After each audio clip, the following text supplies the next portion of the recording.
Shame on you, UN women. Shame on you. Is UN women not charged? Duta Besar China untuk PBB Zhang Jun menginterupsi Duta Besar Israel Gilad Erdan saat pidato di Dewan Keamanan PBB, Rabu tanggal 22 November tahun 2023. Videonya viral. Zhang Jun yang menjabat Presiden Dewan Keamanan PBB per November ini meminta utusan Israel itu berbicara sopan dan menghargai anggota Dewan Keamanan PBB lainnya. Erdan menuduh PBB mengadopsi angka-angka korban meninggal dan jumlah kerugian di jalur Gaza memakai angka-angka dari Hamas seolah-olah angka-angka itu suci. Zhang Jun mendadak memotong pembicaraan utusan Israel itu. Zhang Jun menyela dan mendesak Erdan untuk menunjukkan sedikit rasa hormat saat berbicara dengan pejabat senior organisasi tersebut sebelum mengizinkannya melanjutkan pidatonya. Bulan lalu, Jun menuduh Israel menyebabkan bencana kemanusiaan yang belum pernah terjadi sebelumnya dan mendesak mereka pada tanggal 11 November untuk segera mencabut blokade Gaza dan memastikan aliran pasokan penting ke wilayah tersebut, khususnya bahan bakar untuk fasilitas kemanusiaan dan medis, tidak dibatasi. Sebelumnya, Menteri Luar Negeri Tiongkok Wang Yi menyatakan bahwa situasi yang meningkat pesat di Timur Tengah menyebabkan kurangnya keadilan bagi rakyat Palestina. Setelah Tiongkok menjabat sebagai Presiden bergilir Dewan Keamanan PBB pada bulan November ini, Kementerian Luar Negeri mengumumkan bahwa Beijing akan melakukan segala upaya untuk memulihkan perdamaian di Palestina. Meskipun negara-negara Barat menyatakan dukungan kuatnya terhadap Israel setelah agresi mereka yang terus berlanjut di Gaza, Beijing mengambil sikap yang relatif tidak memihak. Tiongkok menyesalkan hilangnya nyawa warga sipil, menyerukan penghentian segera permusuhan dan menegaskan kembali dukungannya terhadap solusi dua negara, yang bertujuan untuk mendirikan negara Palestina yang merdeka. Shame on you, UN women. Shame on you. Is UN women not charged with ensuring that, I quote from their website, all women and girls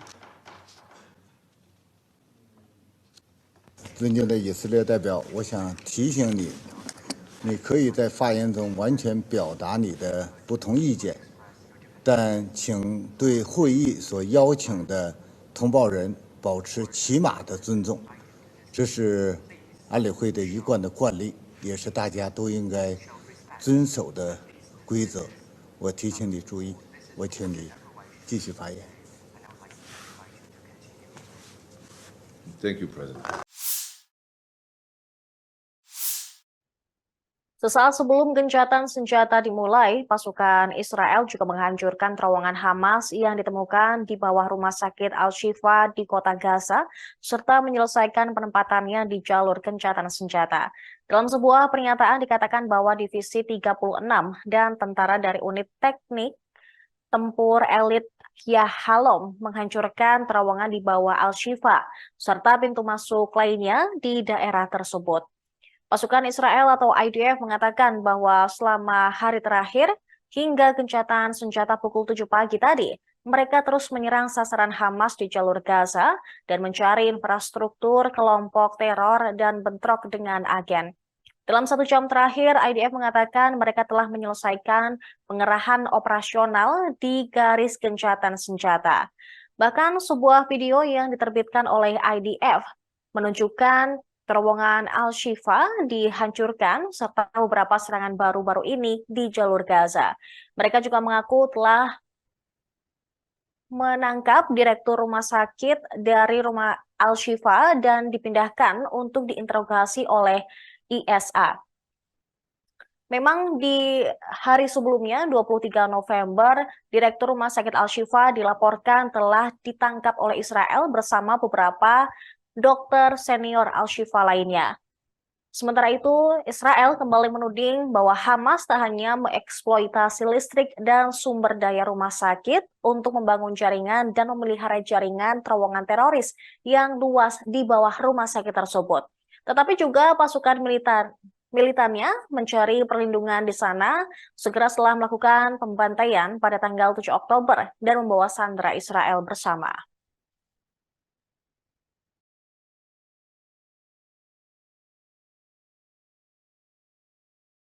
إلى سكان قطاع غزة. الحرب لم تنتهي، الهدنة الإنسانية مؤقتة. منطقة شمال قطاع غزة هي منطقة حرب خطيرة وممنوع التجول بها.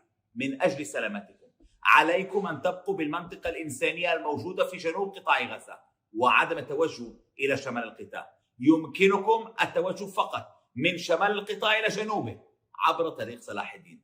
العودة إلى الشمال ممنوع وخطير جدا. مصيركم ومصير عائلتكم بأيديكم.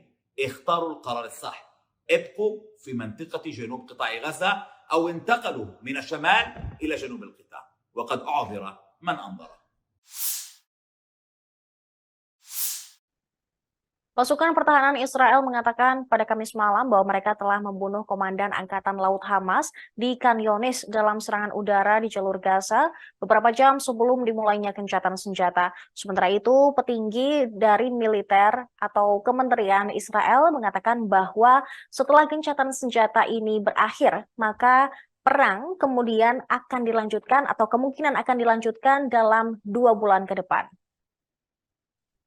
Tentara mengatakan Ammar Abu Jalalah tewas bersama anggota Angkatan Laut Hamas lainnya.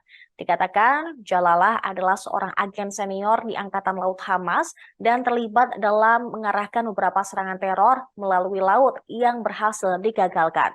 Menjelang jeda pertempuran, Menteri Pertahanan Yoav Gallant mengatakan pada hari Kamis kemarin bahwa setelah gencatan senjata sementara pendek dengan Hamas berakhir, kampanye militer akan dilanjutkan dengan intensitas setidaknya selama 2 bulan lagi. Gallant juga mengatakan dalam beberapa hari ke depan, gencatan senjata akan dibarengi dengan pembebasan sandera antara kedua belah pihak. Namun, ia kembali menegaskan masa jeda ini juga akan digunakan Israel untuk mengatur, bersiap, menyelidiki, memasok senjata, dan untuk melanjutkan serangan selanjutnya ke Hamas. Kesepakatan pembebasan sandera yang dimediasi oleh Qatar dan AS dimulai pada Jumat pagi waktu setempat. Hamas dalam perjanjian ini akan membebaskan sedikitnya 50 wanita dan anak-anak Israel yang mereka sandera pada tanggal 7 Oktober. Dan pembebasan ini akan berlangsung atau gencatan senjata berlangsung selama 4 hari ke depan. Ini sebagai imbalan atas jeda pertempuran selama 4 hari tersebut dan pembebasan 150 tahanan Palestina yang ditahan oleh Israel. Kepala Staf IDF, Letjen Herzi Halevi, menggemakan komentar Gallant pada hari sebelumnya dengan mengatakan bahwa militer tidak akan mengakhiri perang. Gencatan senjata sementara antara Israel dan Hamas mulai berlaku pukul 7 pagi tadi waktu setempat. Dan kelompok pertama yang terdiri dari 13 sandera Israel dibebaskan pada hari Jumat pukul 4 sore waktu setempat. Download Tribun X sekarang, menghadirkan lokal menjadi Indonesia.